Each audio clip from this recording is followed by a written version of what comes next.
যারা ভোটের আগে এইসব অনৈতিক কাজ করতে পারে তারা যদি সুযোগ পায় কিভাবে তারা দেশকে বিক্রি করে দিবে, এই বিষয়ে তাদেরকে সতর্ক করতে হবে।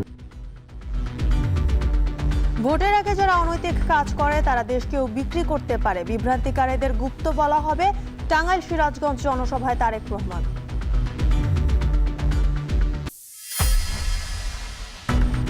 আপনারা কি নতুন বাংলাদেশ চান না পুরানা ফেসিবাদী বাংলাদেশ চান? আপনাদেরকে আপনাদের অবস্থান পরিষ্কার করতে হবে।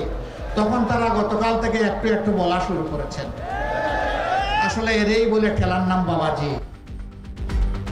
চাপে পড়ে হ্যাঁ ভোটের পক্ষে বলছেন কেউ কেউ।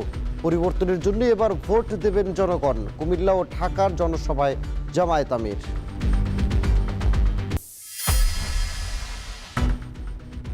সারা দেশে নির্বাচনী প্রচারণায় ব্যস্ত প্রার্থীরা, ভোটারদের মন জয়ে নানা প্রতিশ্রুতি।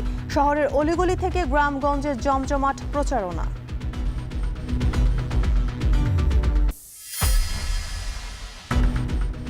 দিনের পর দিন বঞ্চিত থেকেই যাচ্ছে রাজধানীর প্রান্তিক জনপদ। নির্বাচনে প্রতিশ্রুতি এলেও ঘোরে না উন্নয়নের চাকা।